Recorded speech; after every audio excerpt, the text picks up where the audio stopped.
Hello friends, Devara movie day 1 ఎంతవరకు gross రాబట్టొచ్చో తెలుసుకునే ముందు డే 1 అసలు ఇండియా వ్యాప్తంగా అత్యధిక కలెక్షన్స్ రాబట్టిన 100 కోట్ల పైన గ్రాస్ రాబట్టిన సినిమాల గురించి తెలుసుకుందాం భయ్య.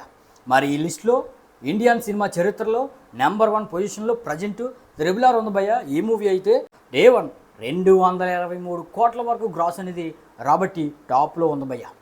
మరి రెండో ప్లేస్లో బాహుబలి 2 214 కోట్లతో ఉంది. అసలు త్రిబుల్ ఆర్ రిలీజ్ అయ్యే వరకు కూడా బాహుబలి 2నే టాప్. మరి 5 సంవత్సరాల తర్వాత ఈ త్రిబుల్ ఆర్ అనేది ఈ బాహుబలి 2 రికార్డును బదులు కొట్టిందనమాట.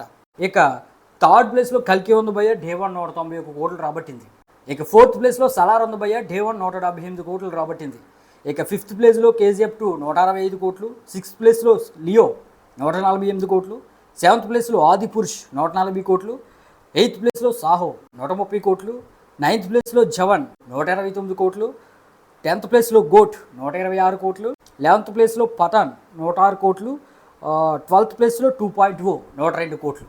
మరి ఈ లిస్ట్ 12 అత్యధిక సినిమాలు 5 సినిమాలు రెబల్ స్టార్ ప్రభాస్కు ఉన్నాయి భయ్య. అవే బాహుబలి 2, కల్కి, సలార్, ఆదిపురుష్, సాహో. ఈ విధంగా 100 కోట్ల పైన గ్రాస్ రాబట్టిన సినిమాలు 5 ఉన్నాయి. వాటిలో ఒకటి బాహుబలి 2 200 కోట్లు రాబట్టింది. ఇక షారుఖ్కి 2 ఉన్నాయి, పఠాన్ అండ్ జవన్. విజయ్కి 2 ఉన్నాయి, లియో అండ్ గోట్. రామ్ చరణ్కి, ఎన్టీఆర్కి, రజనీకాంత్కి, యష్కి ఒక్కోటి ఉంది. ఇప్పుడు ఎన్టీఆర్కి 2 యాడ్ అవ్వబోతుంది అనమాట. చూద్దాం భయ్య తర్వాత ఈ లిస్టులోకి ఎవరెవరు వస్తారని. మరి ఎవరెవరు వస్తారని మీరు అనుకుంటున్నారు కింద కామెంట్ అయితే చేయండి.